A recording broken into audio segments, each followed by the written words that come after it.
Bueno, pues hoy es nuestra segunda sesión para revisar algunos contenidos relacionados con la elaboración del documento de tesis para aclarar algunas cosas. Eh, Hoy es martes 16 de junio, estamos en el curso de verano de seminario de titulación. Acordamos pues hacer tres exposiciones, este es el segundo martes. El día de hoy revisaríamos algunos capítulos del libro de Laura Belcher de cómo escribir un artículo académico, cuyo contenido aplica para las diferentes partes de la tesis. Y la semana pasada teníamos pendiente una exposición que era el capítulo 10 del libro de cómo elaborar y asesorar una tesis, una investigación de tesis. Y yo quedé en que iba a hacer una síntesis de ese capítulo para compartirla con ustedes y recordar algunas cosas. Así que lo hago rápidamente para que pasemos a sus exposiciones, ¿no? Bueno, ya la semana pasada vimos muy bien, con claridad, este concepto de tesis, ¿no? Ya habíamos comentado que la tesis históricamente es una argumentación que uno defiende, una idea, en este caso basada en el método científico. La definición que nos dan en el libro este de Razo, de Muñoz Razo, es que es la demostración formal y escrita de los resultados, aportaciones y conclusiones de una investigación utilizada para obtener un título académico mediante un examen profesional o de grado. Bueno, aquí esta es una cosa que yo aprendí apenas recientemente en una junta que tuvimos aquí en la dirección de posgrados. El examen profesional o para obtener el título solo se hace en la licenciatura. No sé si ustedes sabían eso, pero para la SEP, el único examen profesional que haces o para titularte es en la licenciatura. Después, en los siguientes grados ya no se llama examen profesional o examen para obtener título. Se les llama obtención de grado académico. O sea, lo que es maestría, doctorado, postdoctorado y lo que fuera, y especialidad, ya son obtención de grado académico. Entonces, en el caso especial de la tesis de maestría, pues es la obtención de un grado, ¿no? Entonces, ¿qué tenemos en las diferencias entre licenciatura, maestría y doctorado? Ya lo habíamos dicho, el doctorado es, la tesis tiene un nivel más profundo y tiene que haber una aportación original en la tesis de doctorado. En la tesis de licenciatura, pues es la base de un área o de una disciplina y demostrar que se domina un tema, ¿no? Ese es el objetivo de la tesis de licenciatura. En el caso de la tesis de maestría, que está más especializada, el objetivo es que uno demuestre habilidades o competencias para aplicar el método y que pueda demostrar que sabe utilizar las teorías, las metodologías y llegar a ciertos hallazgos, ¿no? O sea, no tiene que haber una innovación necesariamente, no tiene que haber un aporte original, lo que tiene que haber es demostrar que uno sabe usarlo, lo que ya se produjo, tanto teorías como metodologías, para llegar a un resultado. Esa es la diferencia con relación a la tesis de maestría. Está claro, ¿no? ¿Lo tenemos claro eso todos? ¿Todas? Que solamente es demostrar que sabes manejar un marco teórico, una metodología y llegar a unos resultados, ¿no? Competencia en el manejo del método. Bueno, hemos seguido una estructura que les propusimos nosotros aquí en la maestría, por acuerdo desde hace varios años. Es la estructura que se maneja, ya lo habíamos platicado, en tres partes. La primera parte, que incluye la portada, el resumen, ¿sí? Lo repasamos para que todos tenemos portada, luego un resumen parecido al de un artículo, en la segunda hoja. En la tercera hoja ponemos el índice. El índice se divide en tres. Por ejemplo, Diana, que va a tener muchas imágenes, ella debe tener dos tipos de índices. Índice de contenido, que son los capítulos. Luego Diana tiene que tener un índice de imágenes o de gráficas. Perdón, bueno, imágenes o dibujos, dependiendo de lo que ella meta. Y quien tenga tablas debe tener un tercer índice que se llame índice de tablas. Por ejemplo, Marcela, que a lo mejor para su encuesta, su cuestionario va a utilizar estadísticas, debería de tener un índice de tablas, además del índice de contenido. Bueno, después del índice ya viene propiamente la introducción.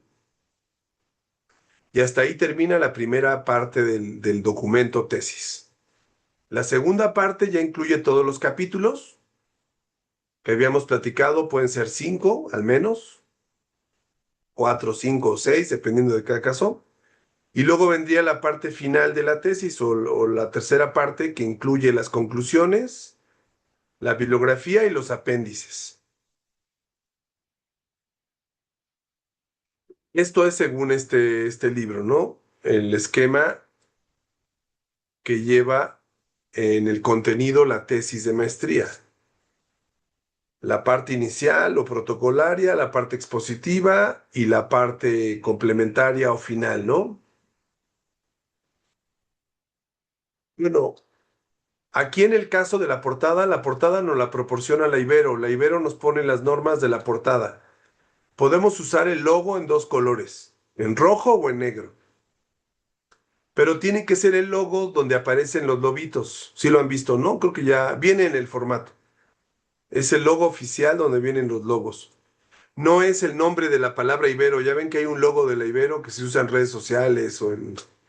No es del nombre Ibero, así cortito. No, tiene que decir con los logos, el símbolo oficial y demás. Y bueno, así se construye la portada. Debe tener fecha, debe tener los datos del estudiante, en este caso su nombre completo y su número de cuenta. Y debe de venir la ciudad y el año y los nombres de sus comité de tesis. Esto lo platicamos hace 2 semanas, por ejemplo, qué componentes debe de llevar la introducción. Aquí nos plantea el libro estos componentes y yo les pasé un documento donde vienen una lista más larga. Ustedes pueden elegir qué de toda esa lista quieren poner en su introducción. Eso es lo ideal, que pongan todo, pero ustedes pueden decidir lo básico. ¿Qué es lo básico? Pues la presentación breve de su trabajo, el objetivo, la justificación, la hipótesis, o sea, la parte teórica, luego la metodología, luego la descripción de cada capítulo. Eso es digamos, lo mínimo que debe de llevar una introducción, según el capítulo 10 de este libro. ¿Qué es lo que dicen la mayor parte de textos académicos de redacción de reportes o de informes de investigación, ¿no? Yo les propuse en el documento de Word que les compartí una lista más exhaustiva, pero pueden tomar algunos puntos de ahí o basarse directamente en este si ustedes prefieren, como gusten. Lo importante es que uno tenga una introducción inicial donde uno se presente, diga por qué hizo ese trabajo, por qué eligió el tema y así. Este es el esquema que nos plantea Muñoz Razo. Luego el capitulado, nosotros se les propusimos 5 capítulos. Aquí así los plantean. Fíjense cómo empieza con el diseño de la investigación, que es la metodología. Luego viene la fundamentación teórico-conceptual. Luego, en tercer lugar, el análisis de antecedentes. Luego los resultados. Luego el análisis. Luego la aplicación. Bueno, en este caso, nosotros aquí en la maestría propusimos de esta manera. Lo que es análisis de antecedentes y problema es el capítulo 1. Capítulo 1 es presentar el tema, el problema y los antecedentes históricos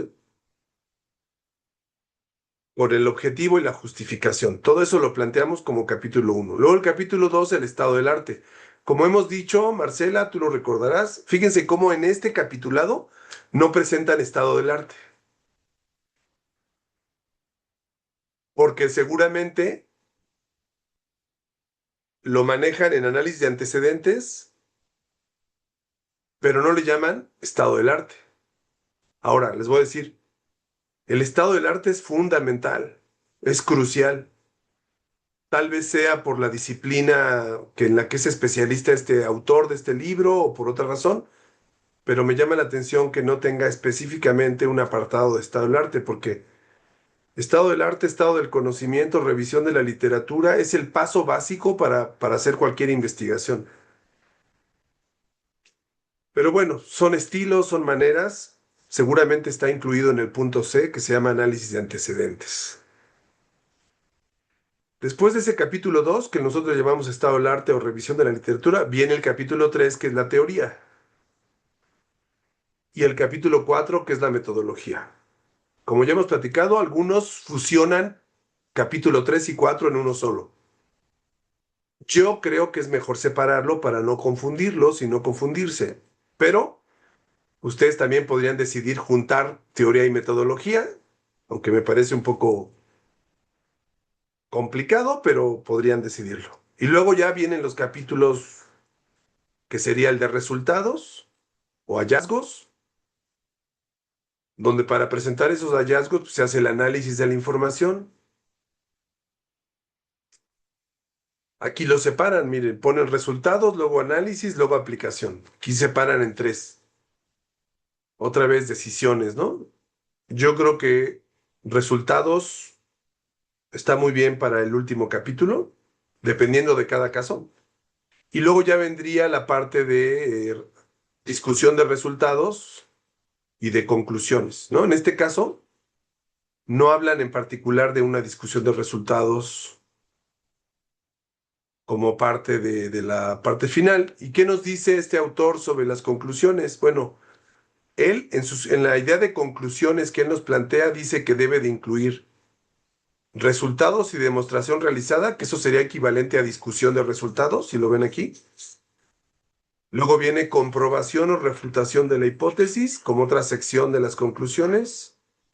Luego viene otro apartado que se llama cumplimiento del objetivo de investigación o de estudio. Luego otro apartado que se llama aportaciones a la disciplina. Y finalmente las recomendaciones del investigador o la investigadora. También es otra manera de estructurar el último apartado, ¿no? Que él le llama conclusiones en general.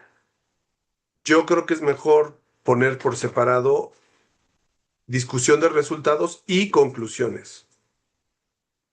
Primero la discusión de resultados, luego las conclusiones. Pero bueno, otra vez son maneras de hacerlo. Aquí nos plantean esta y se las proponemos, ahí está como una opción. Y bueno, sobre el tema de la citación, ustedes ya lo saben, es muy importante citar adecuadamente toda la información que usen, que ustedes no produzcan. Acuérdense, tienen que citar todo lo que ustedes no hayan creado. Cualquier dato, cualquier cifra, cualquier información que ustedes no hayan generado, la tienen que citar en el modelo APA. Modelo APA, en este caso, la séptima edición, que es la que usamos aquí en comunicación. No dejen de citar todo, lo que no hayan generado ustedes. Solo no van a citar lo que ustedes han generado, lo que ustedes han producido, lo que es de su propia mano. Todo lo demás, así sea un poco banal, tienen que, sugerencia, citarlo. Porque acuérdense que un requisito que nos piden aquí en la universidad es que la tesis la metamos en el sistema de Turnitin. No sé si han escuchado hablar de ese sistema de Turnitin. Está asociado a Brightspace, es el detector de plagio. Lo normal, cuando uno mete un documento ahí, una tesis, lo normal es que aparezca entre un 10% y un 20%, 15% de coincidencias. Eso es lo normal. Entre 10% y 15 o 20% de coincidencias de información. Cuando ya supera el 20% de coincidencias, ya empieza a verse como que hay probabilidades de que no está bien citada la información o hubo plagio. Cuando supera el 20%. Lo normal es que tenga entre 10 y 15 o 20. Ya cuando supera 20, 25 de coincidencias, quiere decir que hay problemas de o no citó bien o hay mucho plagio. Entonces, para evitar eso, sean muy estrictas con su citación. Citen todo. Lo que escucharon en una conferencia, lo que vieron en un artículo, lo que leyeron en un libro, lo que aprendieron en una clase, citen siempre la referencia. cuando no sea información que ustedes han generado. Todo lo que no está citado se da por hecho que es de ustedes. Así que tengan cuidado de no dejar de citar lo que ustedes no crearon. Bueno, la última parte después de las conclusiones es la bibliografía, que se pone en orden alfabético de manera exhaustiva, toda la bibliografía que citaron durante la investigación. Y después ya vienen los apéndices, que ahí depende de cada caso. Acuérdense que en los apéndices se pone toda la información que no es indispensable en los capítulos, pero que es importante para comprender su argumento. Regularmente, por ejemplo, cuando es una tesis que utiliza encuestas o que usa informes estadísticos, pues se ponen ahí ya las tablas exhaustivas de los datos, ¿no? Cuando se hacen entrevistas, se pone la transcripción de toda la entrevista en el apéndice. Y así, cuando se hace análisis del discurso, se pone la transcripción de todo lo que analizó el verbatim de lo que se analizó, el discurso que se analizó, ¿no? O tablas y cuadros que estorban en lo capitulado, pero que son importantes. Eso es lo que se pone en los apéndices. Y se enumeran ya los apéndices, dependiendo de cuántos son. Pueden ser imágenes, pueden ser tablas, pueden ser entrevistas, ahí depende de cada caso. Bueno, eso es a grandes rasgos, en síntesis, lo que nos plantea este capítulo 10, ¿no? Respecto a la tesis de maestría, que de eso se trataba este capítulo 10 del libro de la semana pasada. ¿Alguna duda o pregunta sobre esto? Está muy sencillo, ¿no? Nada más es para confirmar cosas. Bien, pues si les parece, podemos pasar a las presentaciones de Belcher. Tenemos en el orden de exposición, a ver, vamos a ver, tenemos primero a Marcela, que le tocó el capítulo 3, semana 3, luego a Diana, el 5, a Fátima el 7, a Marlene originalmente le tocaba el 8, pero ahorita que descargué su video vi que hablaba del 5, entonces no sé si se confundió o yo vi mal, pero ahorita lo descubriremos. Así que podemos empezar contigo, Marcela. No te escuchamos, está apagado tu micro. Las voy a hacer co-host para que ustedes puedan Compartir. compartir su pantalla. Ahí está. Puedes compartir, Marcela.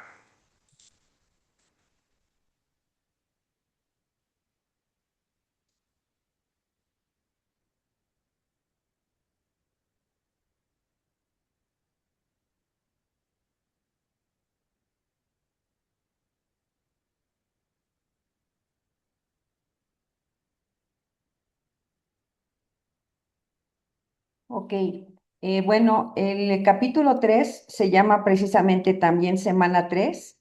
El documento es Writing Your Journal Article in 12 Weeks y me toca esa, precisamente esta semana, en la 3. Acá. Primero que nada, hace un breve resumen la autora de lo que ya se vio en las semanas 1 y 2, que en esas semanas debimos reconocer nuestra propia actitud hacia la experiencia de escribir. Para ella eso es muy importante, porque muchas veces hay una cierta resistencia o hay un malentendido respecto a lo que se está esperando a la hora de escribir un artículo. Este es para escribir un artículo a publicar, no es para una tesis, es para un artículo, para un journal. En segundo lugar, debíamos conocer las características que hacen a un escritor académico exitoso. Eso también debió verse en las semanas 1 y 2. Establecer una primera meta de avance que fuera realista y entender que en un artículo que publicable, lo importante es vincular lo que ya se conoce con una aportación nueva. Eso es una parte central de cuando uno va a abordar la idea de publicar un artículo. También es necesario comprender la importancia del argumento como guía para estructurar ese artículo. Entonces, si no se tiene claro todo eso, el artículo va a tener muchos problemas. Y finalmente, llevar a cabo tareas de revisión centradas en el argumento, es decir, ir acotando, enfocando para, para llevar a cabo el tema, para tener muy claro el tema de dicho artículo. No tiene que ver con la Marcela, investigación que ya se realizó, sino con el sí, perdón. foco del tipo de artículo que se quiere publicar. Bueno, Ahora bien, ya en la semana 3, el tema que se va a abordar es el del resumen o abstract. Y en primer lugar dice, bueno, ¿qué cosa es el abstract? Es un abordaje breve del tema y del argumento del artículo. Es una síntesis, no un resumen, una síntesis de las ideas centrales. Y su principal enfoque es para atraer al lector y para centrar su atención en un tema específico, en una orientación específica, que no quede así como disperso, atraer y centrar. Esto es la atención de los lectores en general, pero de manera muy especial entre los editores y los pares. ¿Para qué sirve el resumen? Bueno, facilita desde luego localizar el artículo en unas bases de datos, en plataformas, en bibliotecas. Un buen abstract va a permitir que nuestro artículo sea localizado y de ahí, pues, que pueda ser citado. También un buen ahí abstract Marcela, aumenta la probabilidad de ser citado. ¿Mande? ¿escuchas ¿Sí? ahí? No, decir, hay que enfatizar esto. Aquí la biblioteca nos pide que tenga un resumen la tesis en la segunda página, para que ellos la puedan después meter en el catálogo, justamente. Igual como dice aquí el libro de Belcher, el resumen o abstract es muy importante para que puedan catalogar su tesis. Acuérdense que una vez que la entregan a la biblioteca, ellos la catalogan, la meten al catálogo para que la pueda revisar cualquier persona ahí en la biblioteca. Continúa, gracias. Bueno, también señala que aumenta la probabilidad de ser citado, pero aquí también menciona un ejemplo medio perturbador, porque dice que muchas veces las personas que citan perdón, que citan algún artículo, en realidad no han hecho más que leer el resumen. Dice que es un 20%. Entonces es un dato interesante que se me quedó muy grabado, que no siempre uno cuando cita un artículo lo está leyendo completo y que también importa mucho que el abstract esté muy bien hecho, porque no vaya a ser que hasta lo citen a uno mal, ¿no? Ahora, los abstract, en los resúmenes, son indispensables en artículos de ciencias, mientras que en las áreas de humanidades no son tan importantes e incluso pueden no ser necesarios. Es una observación que hace ella. Ahora, ¿cuáles son los componentes del resumen? Ella tiene varias subdivisiones. Dice, en primer lugar, va a abordar los componentes de resúmenes. Ah, hay dos tipos de resúmenes actualmente. Dice que también hay otros que son un poco medio originales. Dice que ella sabe que hay a veces resúmenes que se piden como gráficos, que el abstract sea una gráfica o una representación gráfica. En otros casos piden resúmenes de audio y finalmente hay quienes han pedido resúmenes como twitters de 200 y tantos caracteres, no palabras, caracteres, pero que en general lo que está reconocido y más aceptado son los resúmenes estructurados y los no estructurados. Y a partir de ahí dice, vamos a empezar con los resúmenes estructurados que corresponden a investigaciones experimentales y cuantitativas. Y dice que los componentes son estos que menciona, que son antecedente, objetivo, método, resultados, discusión y conclusión en ese estricto orden. Primero luego el segundo, luego el tercero, cuarto y quinto. Y dice que en el resumen debe dedicársele por lo menos una o dos oraciones a cada uno para asegurar que no se quede fuera información básica. Está hablando más o menos de unas 300 palabras. Y dice que estos son unos resúmenes muy extensos, que de hecho son más bien como sumarios. Luego menciona resúmenes no estructurados también para el tipo de investigaciones o de perdón, de artículos experimentales y cuantitativos, pero menos exigente que el anterior. Menciona que también tiene sus metacategorías En este caso son el antecedente, el propósito u objetivo, ahí se denomina diferente según la disciplina, método, tema o pregunta, hallazgos o resultados y discusión o conclusión. Básicamente calcula que debe haber por lo menos una oración para cada una, pero tampoco más. Debe incluir forzosamente las palabras clave, esto también es esencial. Y obviamente al ser más breve, pues viene a resultar de más o menos de la mitad, a ojito de buen cubero, más o menos la mitad de un resumen estructurado como el que se vio en la primera lámina.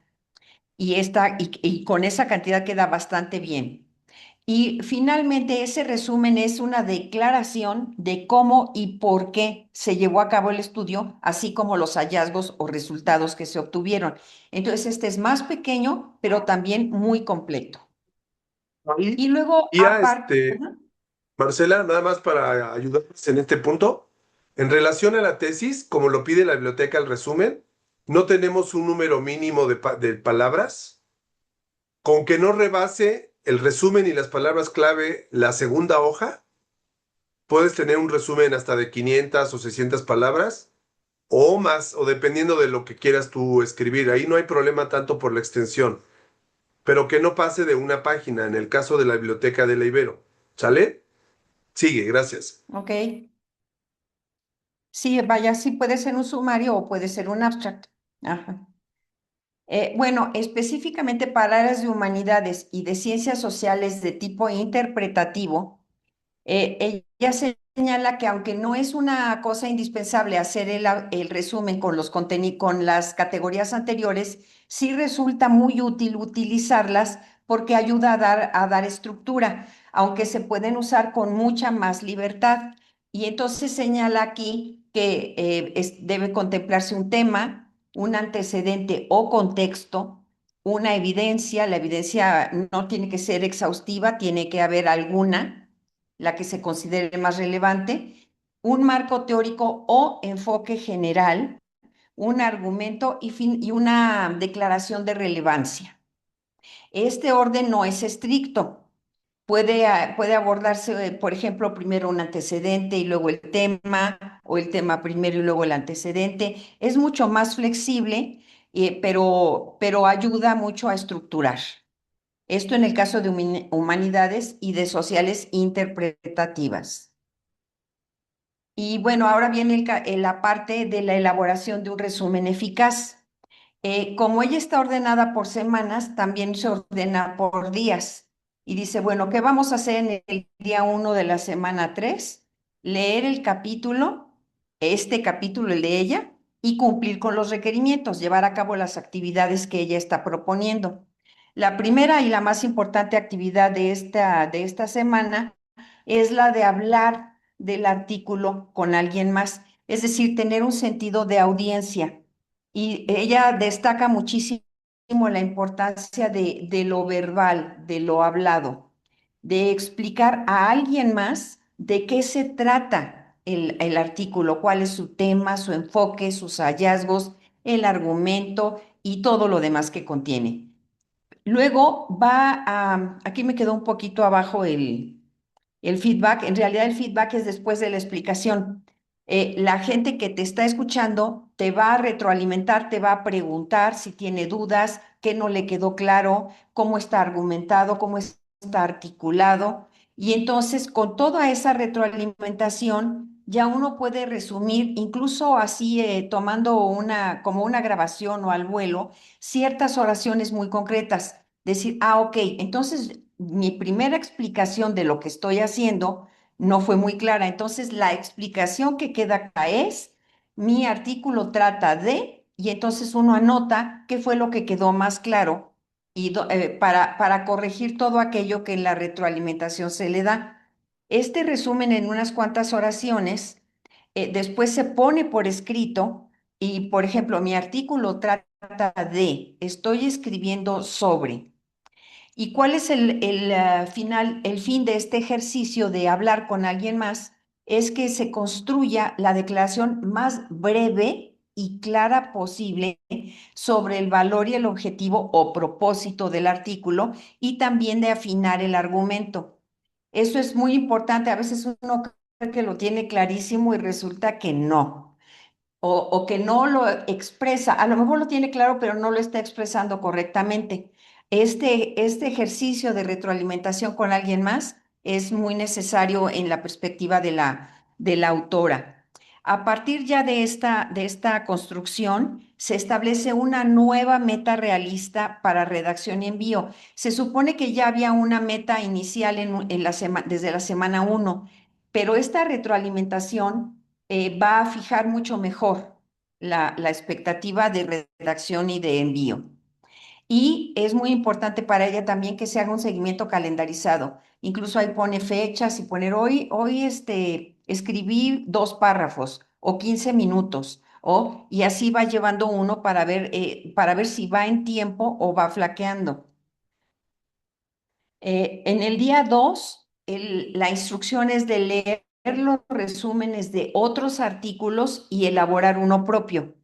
Y plantea que es importante leer 10 resúmenes publicados en el campo en el campo de conocimiento, publicados en el último año, para ver cómo están construidos desde una mirada crítica, descubriendo sus fortalezas y sus debilidades. No nada más así lo leo y digo, ah, bueno, lo voy a copiar.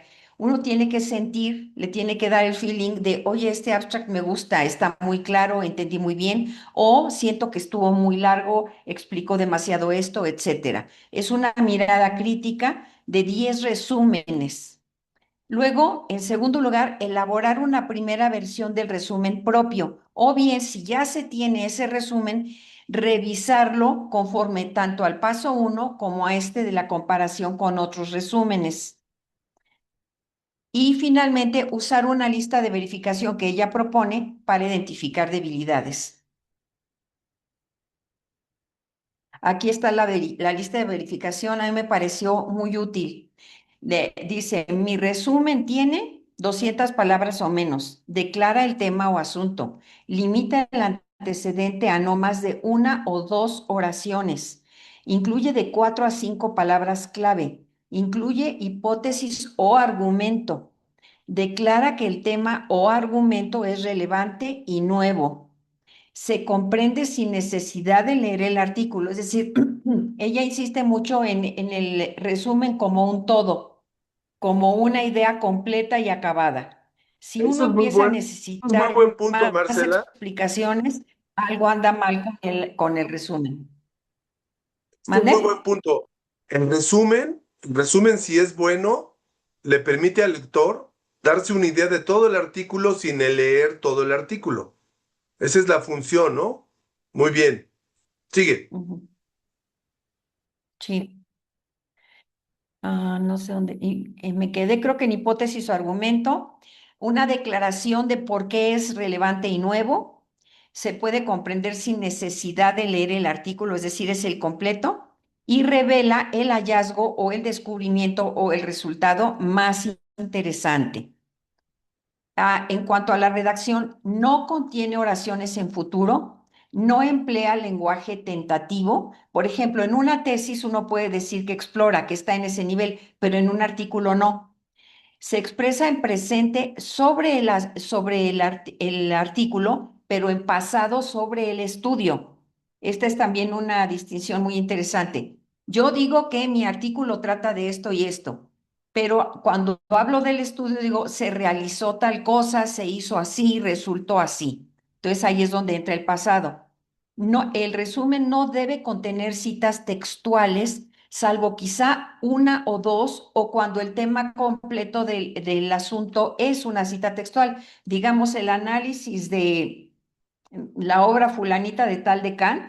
No, pues sí, el título completo del libro de Kant tiene que venir ahí porque el tema es el análisis de esa obra, pero son excepciones. Tampoco en el resumen se deben usar abreviaturas, símbolos ni acrónimos. No categorías o los componentes del resumen para humanidades que ya citó al principio de este mismo capítulo. Y específicamente para el caso del resumen para estudios experimentales y cuantitativos, es importante que no inicie con datos o métodos, pero que no omita datos y métodos. Que la descripción de los métodos se limite a una o dos oraciones, que no omita los resultados o los hallazgos, que la descripción de los resultados o hallazgos se limite a dos o tres oraciones y no debe contener recomendaciones de más de una oración. Eso es ya específicamente para ese tipo de resumen. Es una lista, yo la encontré muy útil. Luego en el día 3. Cela, en tu caso, ¿qué decisión tomarías para tu resumen? ¿Hacer una mezcla de estas estructuras? Probablemente lo que pasa es que a mí me está resultando ilustrativo, pero para las cuestiones del capitulado, porque realmente el resumen, pues yo lo voy a hacer hasta que termine. No tengo ahorita resultados, ni siquiera he definido claramente la metodología. Es decir, yo la tengo clara, pero no me la han aceptado. Entonces, bueno, no, es diferente. Lo estoy usando como una guía. Pero bueno, ya que esté terminado, desde luego me va a ser útil. Sí. Luego, en el día 3 dice que hay que leer buenos artículos en el ámbito de conocimiento, en el campo de conocimiento o ramo. Y dice que por lo menos en ese día, en el día 3 debe leer un buen artículo y agrega que en ciertas disciplinas sería muy bueno, como una cosa ideal, que la gente leyera, que el investigador se dedicara a leer mínimo 3 artículos por semana. Pero eso es ya un añadido de ella. En el día 3 mínimo un buen artículo en ese día. ¿Y qué significa leer un buen artículo? En primer lugar, prepararse. Y ella hace mucho énfasis que debe uno concentrarse, pero no abrumarse.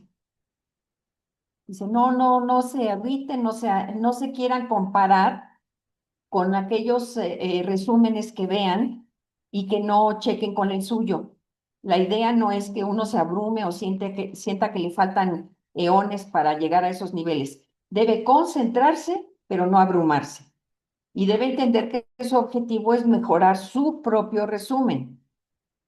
En segundo lugar, buscar artículos publicados en los últimos 2 años. Puede hacer búsquedas, pues lo que ya sabemos, por términos, por publicación, por autor, pero aquí en este caso ella insiste, no usen autores muy famosos, muy célebres, extraordinarios, porque generalmente son tan poco ortodoxos que no van a ayudar, van a confundir. Entonces, no le encanta la idea de los muy famosos. En tercer lugar, dice, hay que buscar en más de un lugar, no solamente en las plataformas clásicas, sino también en las bibliotecas y en otras bases de datos. Es decir, ser variadito. Y luego reducir esa selección inicial pasando a leer las introducciones. Es decir, ya se encontraron los títulos y ahora se van a leer las introducciones. Esta es una lista de verificación de un artículo como modelo. ¿Qué requiere? Pues que se haya publicado en los últimos 2 años, que corresponda a la disciplina y al campo de conocimiento, que sea un artículo revisado por pares, que no lo haya escrito alguien muy famoso, por lo que se comentaba, que a veces son tan fuera de lo ordinario que realmente lo que causan es más confusión que otra cosa. Uno está buscando en este momento ejemplos para mejorar la redacción y la calidad de su propio resumen. No hay que perder de vista que ese es el objetivo. Que esté disponible también en texto completo y que haya sido descargado. Que tenga una buena introducción, eso se va a ver al leer la introducción, por supuesto. Que use métodos semejantes al que uno empleó, por ejemplo, un cuantitativo o un cualitativo, según el caso que sean semejante en el tipo de sujeto y señala, por ejemplo, el estudio de un solo texto o estudio de varios textos, que se empiece a parecer al artículo de uno mismo y que sea semejante en la estructura. Por ejemplo, si uno va a decidirse por un artículo corto, pues mejor ni consultar uno largo. no va a ser una buena referencia. Luego, en quinto lugar, el artículo que se haya seleccionado después de todo este tamiz que se mencionó en los números anteriores, se imprime uno que se haya seleccionado y se estudia de manera crítica la introducción, es decir, plantea correctamente la relevancia de lo que aborda, cuál es su argumento o su hipótesis, todos los puntos que se estuvieron viendo al principio, evaluarlos pero ya no en un abstract, sino en una introducción y luego echarle, si sobrevive a la evaluación crítica de la introducción, entonces pasar a revisar otras secciones y checar en el capitulado cómo maneja sus citas, cómo maneja sus ejemplos, qué métodos, cómo expresa los resultados, etcétera. Y a lo largo de este proceso, tomar notas y también registrar todo aquello que uno quiere evitar. Hay veces que uno se topa con artículos en los que dice, por Dios, yo no quiero entrar en esto, y entonces ya uno tiene su propia alerta para no entrar en eso en su propio resumen. Y ya de manera más rápida, en el día 4, aborda la parte de los artículos que uno va a citar en su propio artículo, que son aquellos que obviamente tienen un contenido que es pertinente y que es relevante para el propio tema y también tener muy claro y anotar qué fue lo que se aprendió de ellos. No nada más citarlos, sino decir, ¿qué aprendí? Qué fue lo que me dieron? Porque a veces uno cree que queda muy claro con ponerlos y resulta que tampoco quedó claro. Entonces uno no, tengo que explicar por qué yo los estoy poniendo ahí, qué aprendí de esto, qué me sirvió y qué hueco encontré. El día 5, la retroalimentación y la revisión del resumen propio. Nuevamente aquí da mucho énfasis a la retroalimentación, dice que hay que intercambiar resúmenes. Ahora sí que yo leo tu resumen, tú lees el mío, leo el de alguien más y se hace ahí un intercambio y nuevamente eso es muy enriquecedor.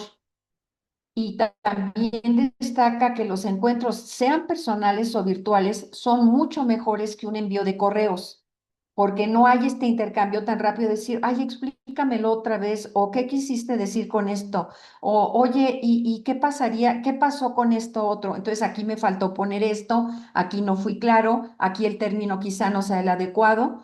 Toda esta retroalimentación es muy importante leer los resúmenes, por supuesto, y señala, si requieren explicaciones extra, no están completos. Esa idea del resumen como una unidad completa y autónoma es también muy importante para ella. Revisar y corregir el propio resumen y nuevamente volver a divulgarlo. Esto es en síntesis el capítulo de la semana 3.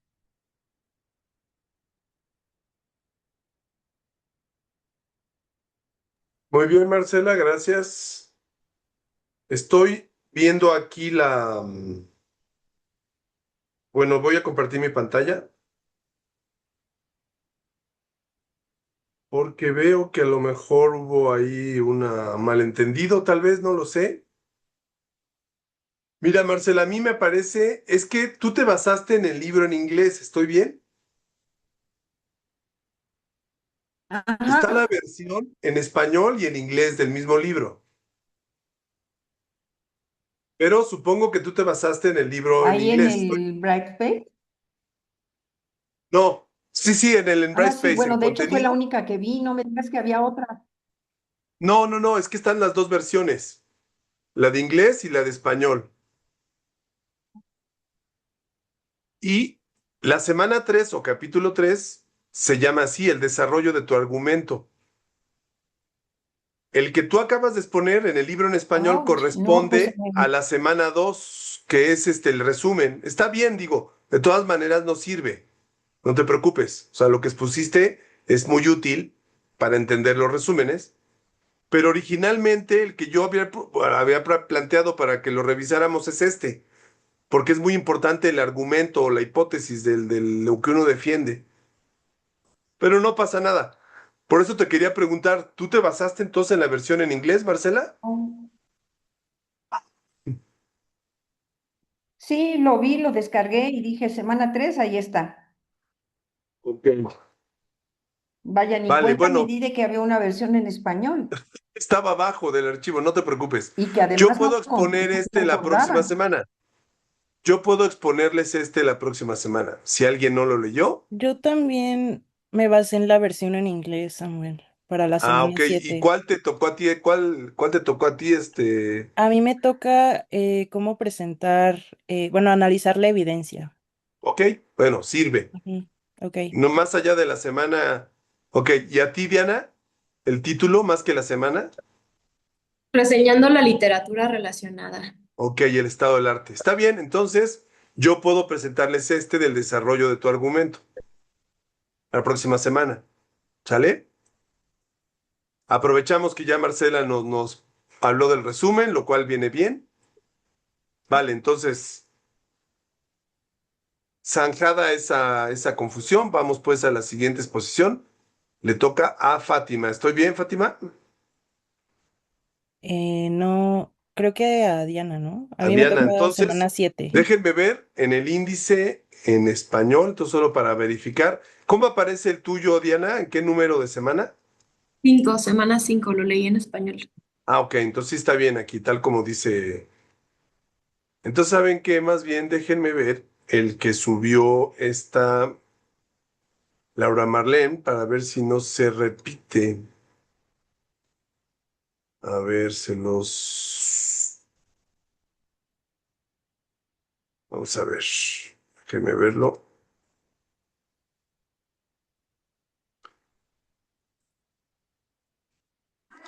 A ver, voy a ponérselos tantito, solo para que veamos ella en cuál se basó. ¿Vale? Ah, para que puedan escuchar y ver, espero que se escuche. Hola, ¿qué tal clase? ¿Cómo están? Buenas tardes. Mi nombre es Laura Marlene Cortés González y dando continuidad a este libro llamado Cómo redactar tu artículo académico en 12 semanas de Laura Belker, eh, me Ok, toca exponer la semana. ya veo que ya entonces sí expuso el capítulo la semana 8. Entonces está bien.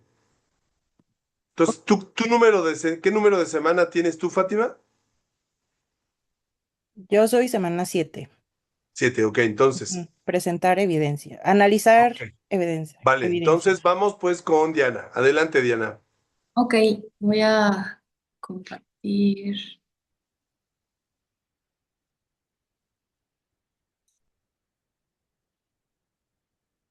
A ver. Ya se está abriendo. Ajá. Aparece Canva. Ujú. Es que como que el iPad a la hora de compartir reinicia todo. Ahí está, ya se ve y nada más le puedes dar a ampliar y listo. Ujú. Voy. Bueno, semana 5, reseñando la literatura relacionada, nos hace un recuento de la semana 4 y justo a mí me gustó mucho el tono compasivo que utiliza la autora porque dice que si aún no estás escribiendo de manera regular, no hay que sentirse culpable y es difícil sentirse motivada cuando te sientes mal, pero empezar hoy es tan bueno como empezar ayer o mañana. Hay que ser amables con nosotras mismas y mantener la esperanza. Tiene una cita de un autor que se llama Samuel Johnson y dice, es mucho más fácil encontrar razones para rechazar que para aceptar. Y en la semana 4 nos cuenta que justo para el artículo primero se examinó varias opciones para evaluar el ranking y determinar si es afín al artículo o no. Luego se redactó una carta indagatoria a los editores de la revista y si responden, así puedes determinar cuál será la más receptiva a tu artículo y es que inicia el capítulo, ¿no? Leer la literatura académica, como se ha señalado, para ser publicado debes de relacionar tu investigación con otros estudios y eso implica leer muchísimo. Nadie lee todo lo que se publica en su disciplina y dice, bueno, también menciona algo chistoso, que es como hace 50 años los mismos académicos se quejaban del asombroso número de artículos y libros que se publican por año. Más o menos al año hay unos 275,000 libros nuevos que solo se publican en Estados Unidos, ¿no? Entonces, como que podemos imaginarnos la cantidad. Ella recuerda cuando era estudiante de posgrado y una de sus chambas de medio tiempo era escribir resúmenes de libros y artículos. Y dice que en 3 años que hizo su posgrado resumió más de 2,000 libros y artículos. Y al inicio para ella era muy frustrante porque le decían que tenía que hacerlo en 20 minutos, un libro de 300 páginas aproximadamente. Le parecía esto una misión imposible, pero al finalizar el primer año, 30 minutos, ya consideraba que era que lo podía alcanzar, ¿no? Y dice, ¿qué fue lo que me hizo cambiar de opinión? Pues aprender a buscar selectivamente. ¿Y esto qué implica? Puede ser o sea, desalentador al inicio mirar tantas lecturas que uno misma se va asignando, e inicialmente leer despacio es lo que hacemos nosotras, ¿no? Para tratar de entender los conceptos, los enfoques básicos, pero entre más leamos, la tarea se va a volver más fácil. Cualquier texto tiene lo mismo: tema, enfoque y argumento. Y en ciencias naturales y ciencias sociales están diseñados para leer por encima. Este es como un tip que nos da. ¿Qué tipos de literatura académica existen? Existen los materiales de literatura original. Estos textos creativos o documentales se llaman fuentes primarias. Y si escribes, ¿a qué se refiere con esto? ¿No? Fuentes primarias es si escribes sobre ficción, novelas y poesía, tu fuente primaria va a ser justo los textos originales, ¿no? Si escribes sobre arte visual, serían las imágenes; sobre música, las partituras. En el caso de las ciencias sociales, si llevas a cabo un estudio etnográfico, la literatura original consiste en los testimonios de los mal llamados informantes. Si vas a hablar de la toma de decisiones de mujeres, pues son las propias palabras que ellas emiten. Si te interesan las estadísticas de un gobierno, tienes que recurrir a los documentos gubernamentales, ¿no? Está la literatura derivada, y esto más o menos lo menciona como que es para llenar los trabajos durante el curso y no debe de utilizarse para artículos académicos. No necesitas mencionar dónde encontraste la información básica, como la extensión de un país, la fecha de un texto, el nombre de algún ganador del premio Nobel, el significado de un término, etc.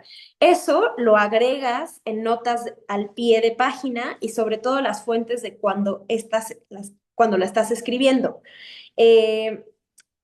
Nos recomienda instalar o comprar una enciclopedia electrónica en el disco duro, por ejemplo, Enciclopedia Británica, y así es mucho más fácil encontrar la información de manera, bueno, que lo puedes encontrar en Internet. Un error común es citar la literatura derivada en vez de la académica, ¿no? Justo como, por ejemplo, si vas tú a consultar, te interesan las enfermedades, un portal, eso es literatura derivada y no puede ser tu fuente primaria. Está también la literatura contextual, y esos son los antecedentes de tu tema.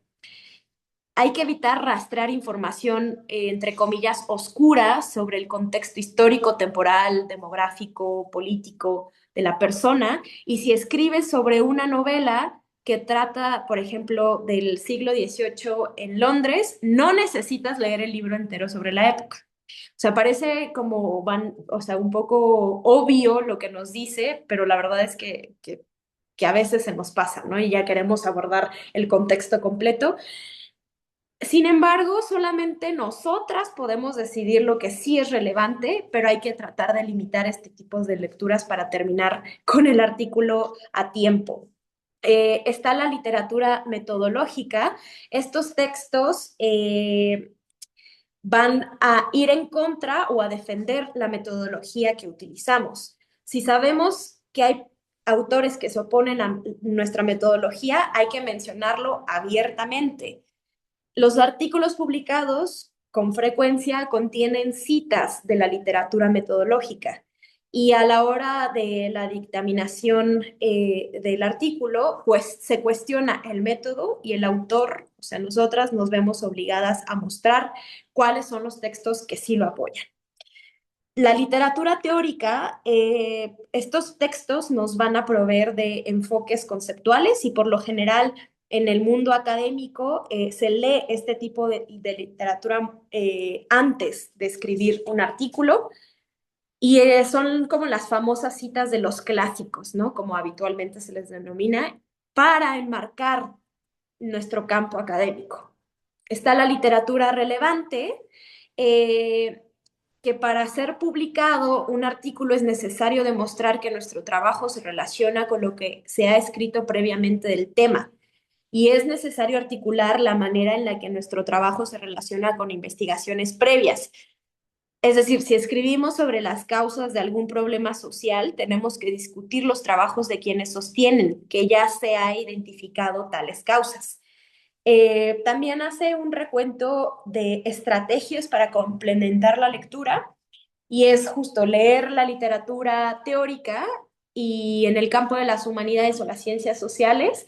No hay que empeñarnos en ser uno de estos estudiantes que no se ocupa de la teoría, ¿no? O que no se preocupa por lo teórico, porque todo es teoría y hay que confiar en nuestro instinto de que demasiada teorización es como el caso del traje del nuevo emperador, ¿no? No es necesario que nuestro artículo esté repleto de referencias teóricas, solamente debemos de articular nuestra perspectiva teórica y mostrar el conocimiento sobre esta, ¿no? Que sabemos de qué estamos hablando. Nos recomienda tomar cursos teóricos, leer con alguna experta, llevar a cabo desde el inicio un estudio independiente del campo, ¿no? Como salirnos un poquito de lo que ya estamos acostumbradas a leer y tratar de ver qué teorías abonan a un tema del cual no estamos tan familiarizadas. Leer reseñas de libros, ¿no? Las reseñas de los libros y no los libros son las principales, los motores del cambio de la historia del pensamiento. Esta es una cita que nos da de Baker. Y precisamente porque reducen y resumen y contribuyen a las distorsiones que son esenciales para avanzar. También leer las biografías de los teóricos. Esto a mí me encanta siempre hacerlo. Adquiere y usa libros de referencias y aquí nos da, en el caso de humanidades, un montón de fuentes excelentes, como unas son de Oxford, otras son antologías teóricas y críticas, también un diccionario cultural y crítico de la teoría, un glosario literario de términos y un libro que me llamó mucho la atención que se llama How to Do Theory and Postcolonial Studies, The Key Concepts. Porque justo estos libros de referencia nos van a permitir ir directamente a las páginas más importantes. Todas las profesiones tienen regateos faustianos, para muchos el dilema es resolver entre leer y escribir. También nos recomienda una suscripción a publicaciones periódicas intelectuales, como el Times Literature Supplement o el The New York Review of Books. Nos da ahí un montón como de ejemplos que después, si les es útil y no quieren leer el capítulo, se los paso por escrito. Y justo son artículos que tratan de asuntos relacionados con el ámbito académico en el mundo de las humanidades y lo social, ¿no? Y tiene piezas frecuentemente conmovedoras sobre las frustraciones y también los placeres relacionados con la vida académica. Leer la literatura relacionada, aquí generalmente este proceso consiste en leer revistas dictaminadas por pares y enseguida nos presenta consejos para hacerlo, ¿no? Uno es instalar un software de bibliografía. Ella nos recomienda EndNote, esa sí la ha utilizado, pero creo que también Zotero, ¿no? Es como de las más conocidas en la universidad. Que justo es una herramienta de Microsoft en Word y establece un vínculo directo y nos ahorra tiempo a la hora de la escritura, ¿no? Reducir nuestra lista de lectura es importante que nuestro argumento guíe varias opciones. Entre ellas, no hay que leer nada que no haya sido publicado hace más de 10 años. dependiendo del campo, obviamente, pero ella recomienda entre 5 y 10 años para el caso de los artículos. Concentrarnos en 1 o 2 idiomas como máximo, evitar siempre uno tercero. Para revistas fuera de nuestras disciplinas, solo leer sobre antropología y no de sociología. Eh, y autores, ¿no? Únicamente los más reconocidos, y nos dice, no citen y no lean estudiantes de posgrado, lo cual me dio mucha risa. Eh, También acotarnos a la región geográfica, ¿no? Es decir, si estamos leyendo sobre África, no hay que hablar de África Occidental, no hay que hablar de Sudáfrica. Un contexto diferente, solo artículos sobre hospitales públicos, pero no de privados, ¿no?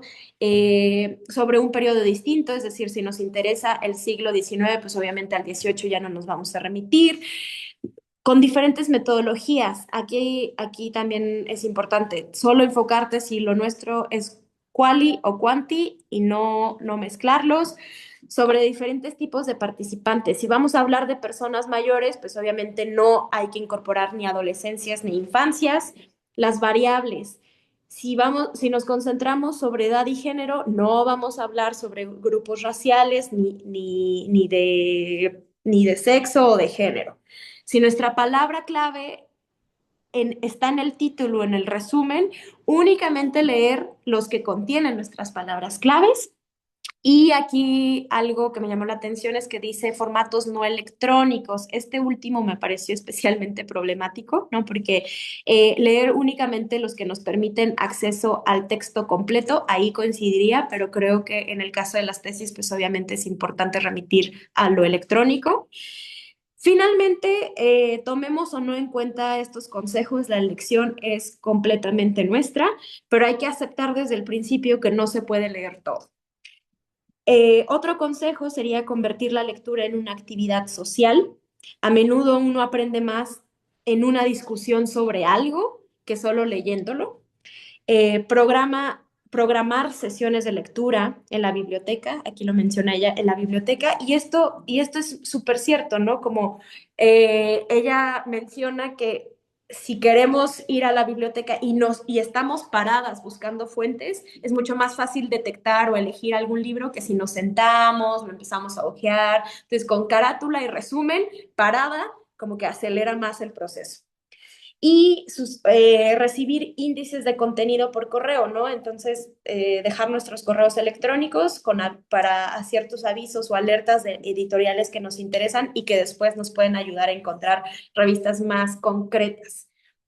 Leer primero el material más reciente, limitar la toma de notas, es decir, no hay que copiar cada frase que aparece porque nos pareció elocuente, porque nos pareció interesante.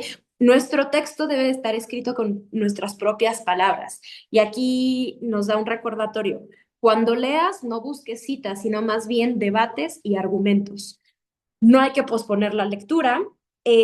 Justo ella retoma la experiencia de una estudiante suya que le confesó que había pasado más de un año leyendo intensamente durante varias horas al día y al final del año se sentó a escribir con notas de su primer texto y penosamente no consiguió ni entenderlas, ¿no? Entonces, escribir desde el principio al menos un párrafo de cada texto que leamos e insertar algún material relevante es mucho mejor, ¿no? Es mejor leer un poco y escribir lo que nos parece importante que luego leer más y no escribir nada. Justo nos habla también de los hábitos de lectura de algunos famosos. Creo que esta parte me la puedo saltar, ¿no? Menciona a 3 académicos, entre ellos un pedagogo crítico, un sociólogo y después a Klaus Hendrik, que es un historiador. Este sí lo puedo mencionar, está cortito. Klaus es un historiador de arte alemán ya retirado y decía que cuando estaba haciendo su trabajo de campo en el Museo Getty en Los Ángeles, llegaba a las 7 de la mañana y leía hasta las 10:30. Eso significa 45 minutos por libro. Y Klaus era capaz de leer mucho y retener gran parte de lo leído. Por eso no es sorpresa que en el transcurso de su carrera haya podido publicar más de 250 libros y artículos académicos, ¿no? Aprender a leer rápidamente es toda una capacidad que hay que desarrollar.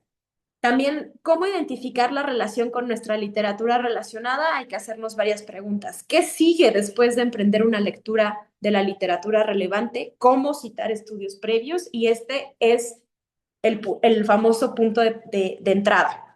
La relación entre nuestro argumento y los textos preexistentes se llama punto de entrada. Yo lo quiero ver más como en términos de una conversación sobre algún tema. No creo que aligera más entenderlo en esos términos. Lógicamente, si nos imaginamos entrando a una habitación y empezar de inmediato a hablar de nuestras ideas, pues pareciera como que no va. Primero hay que leer, ¿no? Read the room y escuchar por un rato de qué se está hablando, y si decidiera yo participar en esa conversación, lo haría porque estoy de acuerdo o en desacuerdo con algo que alguien dijo. Si la plática continúa por un largo tiempo sin referirse al tema de interés, yo podría decir como aún no hemos tocado el tema y regresar, ¿no? Y mencionarlo para luego plantear mi punto. Hay que recordar que un argumento es algo que se puede responder con estoy de acuerdo o no estoy de acuerdo, ¿no? Entonces, aquí nos cita también varios ejemplos de cómo hacerlos. Y dice, especialistas en comunicación han llamado a cumplir la investigación adicional sobre las estrategias retóricas tradicionales. Aquí, entre corchetes, extender la investigación previa es un punto de entrada tradicional. Estamos llevando a cabo una investigación sobre la teoría de indirección de Gris, corchetes, presentando la investigación adicional. Concluimos que la teoría de indirección de Gris es adecuada para explicar la manera en que se presentan y entienden las malas noticias. Corchetes, ese es tu argumento. Los puntos de entrada se reducen en 3 posiciones respecto a la investigación previa. 1, establecer que es inadecuada o inexistente y llenar ese vacío. 2, establecer que es sólida y extenderla. Y 3, establecer que no es sólida y vamos a corregirlas, ¿no? A veces estas 3 posiciones coexisten al mismo tiempo en el texto. También como que hace zoom a esas 3 posiciones, y una de ellas es atender una brecha en la investigación previa. Me dio mucha risa la palabra afán, pero dice que uno de los afanes más comunes dentro de la academia es tratar de identificar una o más brechas en la literatura y proponernos a llenarlas. Como es afán por cuántas brechas se encuentra uno y cuántas brechas se encuentra la otra persona. Pero asegurarnos que si la afirmación es correcta es porque nadie más lo ha enfrentado, y he visto, o sea, ella ha visto cómo dictaminadores rechazan artículos anulándole su afirmación de falta de literatura y agregando toda una lista de trabajos publicados. Entonces, para eso hay que tener mucho cuidado si vamos a decir que hay una brecha enorme. Y es necesario demostrar la importancia para que el lector pueda pensar que la brecha existe por alguna razón en concreto. También recomienda extender la investigación previa. Es decir, otra posición común es aprobar y utilizar las teorías existentes para analizar nuestros objetos de estudio, y eso puede ser tan sencillo como identificar la escuela, el movimiento, la tradición que la investigación forma parte, plantear nuestro trabajo, si es psicoanalítico, si es meramente etnográfico, o utilizar la palabra postcolonial lo posiciona en cierta corriente de investigación. Y 3, corregir las investigaciones previas. Esto significa plantear que los enfoques académicos existentes respecto a un tema son erróneos y que nuestro artículo o tesis lo comprueba. En este caso, solo hay que asegurarnos de dar el crédito a quien le corresponde y mantener siempre un tono amable y reconocer que otros trabajos permiten desarrollar el nuestro. Y con frecuencia se presenta esto como una opinión alternativa y no como un rotundo rechazo u odio a los autores que han trabajado este tema. Bueno, como ya he mencionado, posicionar el artículo en relación con investigaciones antecedentes y de articular nuestros puntos de entrada con la conversación académica de manera breve es expresar qué no se ha investigado de un tema y si este artículo va a llenar ese vacío, ¿no? Reseñar la literatura relevante es una evaluación de nuestros conocimientos sobre un tema concreto o que les son significativos. Se utiliza para establecer la importancia y el origen de los argumentos y defender nuestros enfoques, metodologías y mostrar cómo se relaciona con trabajos anteriores. A esto típicamente se incluye en el apartado de introducción. Una de las mejores maneras de redactar una reseña es imaginar que le comentas a un colega un debate que escuchaste por mera casualidad y vas a reportarle quién participó en la discusión, quién se mantuvo ausente, qué postura adoptó cada uno, quién fue más conveniente, convincente, quién fue menos persuasivo, qué puntos de vista se expresaron, qué podría mejorar con otra evidencia. Y en un libro, especialmente en una tesis, la reseña literaria es exactamente eso, pero es más exhaustivo y se mencionan todos los libros relacionados con el tema. En un artículo, a diferencia de la tesis, eh, se obliga a la eficiencia. Por supuesto que una buena parte de nuestros análisis de investigación puede parecer a lo largo del artículo, aunque la introducción es un buen lugar para brindar una visión general. En las humanidades no se requiere citar la literatura relevante tanto como en las ciencias sociales. Y otro ejemplo de reseña de literatura en las ciencias sociales interpretativas ocurre cuando un artículo sobre cómo perciben las parejas las imágenes de romance y de matrimonio en las películas, acá nos los cuenta y dice como de, bueno, nos da el recuento de varios autores cómo lo han manejado desde una visión de las masas, otro desde las emociones auténticas, y otro desde la conciencia tecnológica y cómo esto produce un fenómeno de cultura de masas. Y al final, el punto de la conceptualización va a ser proponer una manera alternativa para comprender la relación de la audiencia con el texto, en lugar de suponer que los textos influyen en el público o que el público se resiste a los mensajes de los medios. Los errores más frecuentes a la hora de citar literatura es, es que se cita demasiado una fuente, ¿no? Si citas un artículo o un libro a lo largo de tu texto repetidamente para sostener tu argumento, quienes van a dictaminar o nuestro comité va a sospechar que nuestro trabajo es derivativo.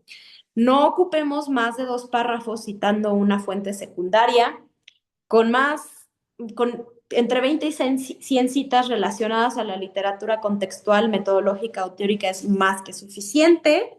Incluso dice que los artículos de sociología incluyen un promedio de 104, pero en filosofía 85. No citar literatura irrelevante. Es decir, si analizamos un experimento educativo en el que estudiantes realizan trabajo de campo, no hay que utilizar la mitad del artículo para discutir varias teorías sobre la investigación del campo. No exagerar en las citas de definiciones. Si necesitamos una frase o tal vez una nota al pie para definir casi todos los términos, pues hay que echarle ojito. No atribuir incorrectamente. Esto es, si atribuimos visiones generales o sistemas de pensamiento enteros a una persona, quien nos lee o quien nos va a evaluar va a descartar nuestro artículo por parecer poco académico. No citar una cita, creo que es de los errores mucho más frecuentes, más de lo que uno quisiera, ¿no? Es decir, hay que tomarnos el tiempo para encontrar la definición o articulación original a una idea. El que hayamos descubierto que el artículo de, por ejemplo, el autor Edwards, que es ese concepto pertenece a Said, no significa que debemos de citar a Edward, sino que obligatoriamente debemos de leer y citar a Said. No citar fuentes indirectas, por ejemplo, se han escrito varios artículos sobre la era de la circulación y no citar uno que solo contiene una frase sobre ese concepto es lo que hay que hacer, ¿no? Hay que invertir el tiempo para encontrar los textos que traten de nuestro tema. No citar fuentes derivadas, no citar demasiado y no omitir citas. Si usamos frases como los expertos plantearon que o la investigación muestra que, debe de ser acompañada con citas de las publicaciones de tales académicos o de tales estudios.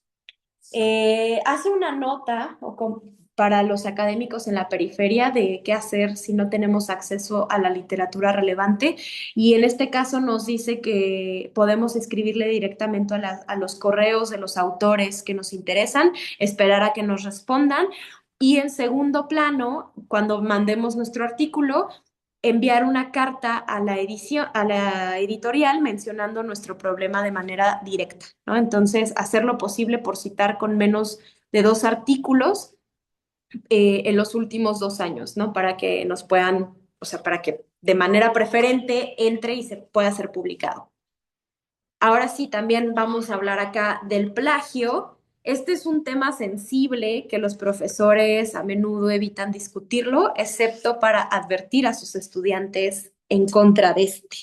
Y bueno, o sea, aquí la autora menciona una advertencia ahora ya muy común, es que los documentos que se publican van a estar disponibles para ser verificados, que es lo que nos decía Samuel, y se acerca el día en que muchos autores serán expuestos por haber, entre comillas, tomado prestado el trabajo de otros.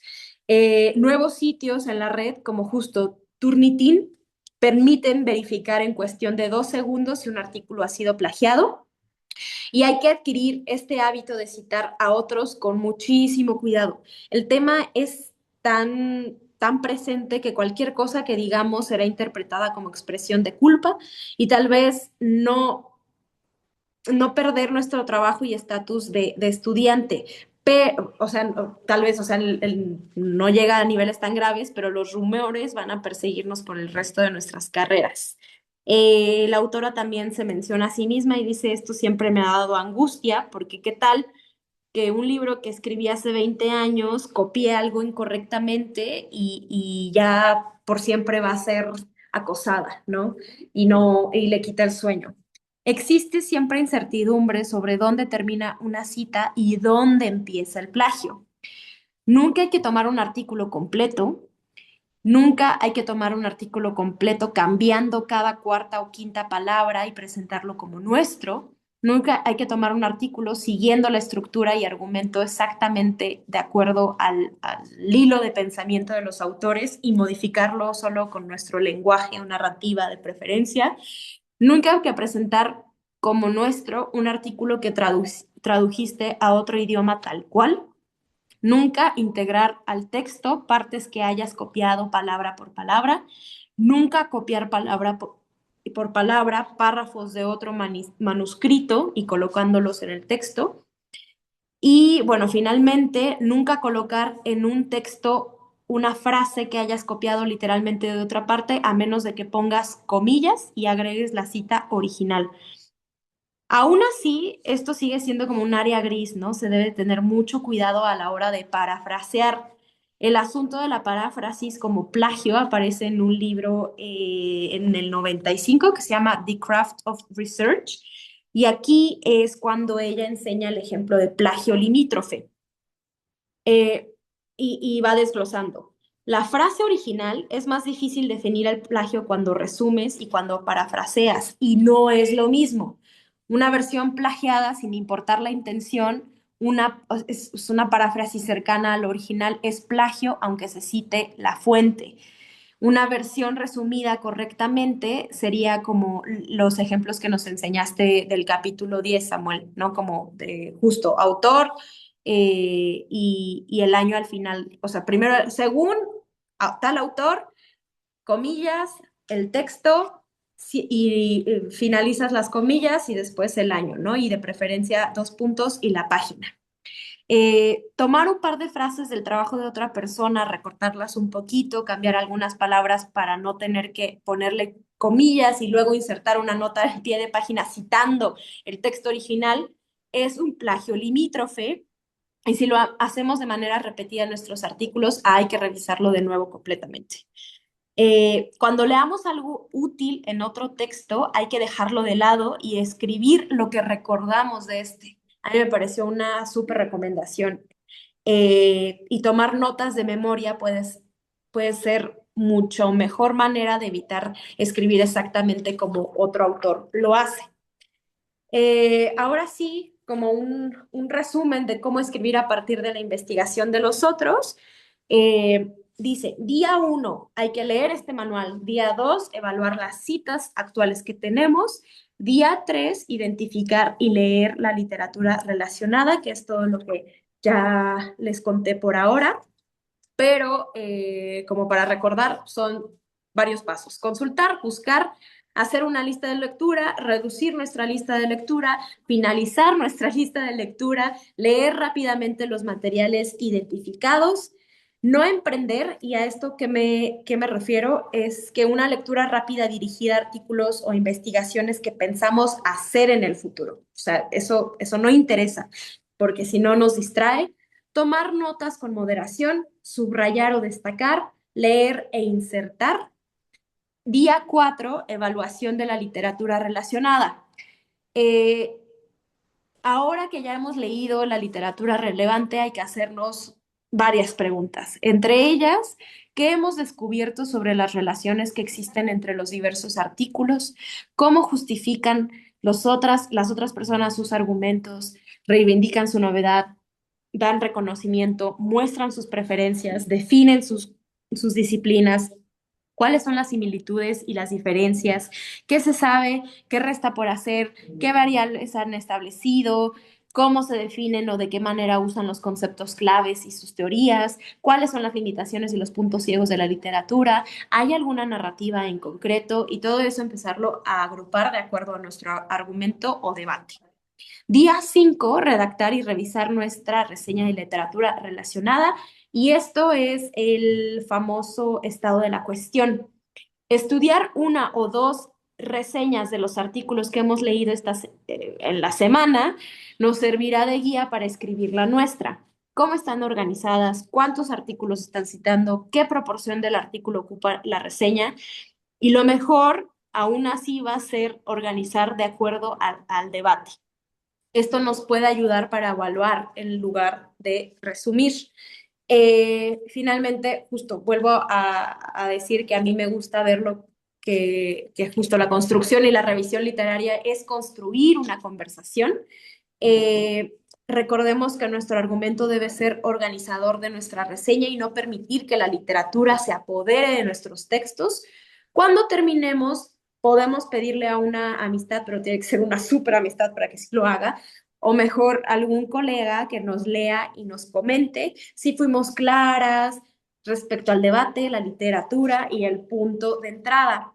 Y, ay, esto ya fue la última lámina, pero finalmente también nos deja la semana 5 una tablita de calendario de trabajo con horas, ¿no? Que va desde las 5 de la mañana hasta las 4 de la tarde. Y yo les quería mostrar, pero no lo tengo a la mano, que también hice un cronograma semanal donde los miércoles que justo me reúno con Carlos, una hora completa, es que ya tengo que tener listo ese avance. La recomendación que incluso esta misma autora hace, ahí voy a dejar de compartir. Ay, ¿se dejó de compartir? Sí, ya. Sí, ya se dejó. Sí, ya Ajá. está. Ok. La recomendación que la autora hace y muchos académicos hacen es como 15 minutos al día para escribir. Honestamente, a mí eso de formato no me funciona y justo mi cronograma semanal, que consiste en 19 semanas de trabajo los miércoles, sí he logrado avanzar, ¿no? Entonces, de 15 minutos en 15 minutos creo que quita mucho el peso de esa presión de un día para otro, pero yo trabajo contrarreloj. Entonces, bueno, ese cronograma me ha funcionado con él y si quieren se los puedo compartir por el chat ahí para que le echen un ojito. Muchas gracias, muy Sí, buena estaría súper exposición. bien. Sí, esta manera acuérdense, muchas de las sugerencias que hace Belcher para el artículo aplican perfecto para la tesis. Entonces, hay que tomar lo que es sustancial. Y yo muchas veces lo que digo es que ahí donde dice artículo podemos sustituir la palabra por tesis y aplica perfectamente al estado del arte, ¿no? Esto de no perderse, tener en cuenta que el argumento, tu argumento, el que tú defiendes, es la guía central para tu estado del arte. Todos estos tips, ¿no? De no citar autores menores, solo irse con los autores fuertes o importantes. Esto de las regiones, el idioma, todo eso son tips muy buenos, para afinar su capítulo de estado del arte. Y qué bueno que lo expusiste así con mucho detalle para que quedara claro. No sé si alguien, Marcela o Fátima, tengan algún comentario o pregunta para Diana. Pues no, por mi parte no, creo que quedó súper conciso, la verdad. Muy No, bien, Diana. tampoco, gracias. Perfecto. Bueno, tenemos un tema. Yo ahorita tengo que irme a otro Zoom porque nos pusieron una actividad de posgrados de admisión a las 7, la conferencia que les decía. Entonces, Fátima, ¿no tienes inconveniente que pasemos tu exposición para el próximo martes? No, sin tema. Ok, muchas gracias. Yo empezaría el próximo martes, Ujú, con la exposición de la semana 3, ok. la de desarrollar el argumento. Luego seguiría Fátima y les voy a compartir, bueno, ya nos compartió Laura Marlene su video de la semana 8, por si lo pueden revisar. Yo ya lo subí a YouTube. Si lo quieren ver en YouTube, se los mando la liga. Y bueno, estaremos pendientes si te responden algo, Diana. Igual, Fátima, si necesitas la carta que Ujú. seguramente te van a decir. Nos avisas y Marcela, en cuanto sepas de tu descuento, ya que preguntes. Y mañana nos vemos a las 7:30, Marcela, en el Sí, Zoom. gracias. De nada, ahí lo vamos trabajando. Vale. Bueno, si tienen tiempo y energía, están invitadas a la charla sobre algoritmos. Y Ujú. si no, pues la vamos a grabar. ¿Vale? Vale. Vale. Muchas Gracias. Bueno, gracias. buenas tardes, cuídense. Bye, Hasta saludos. Bye. luego. Bye. Bye. Chao.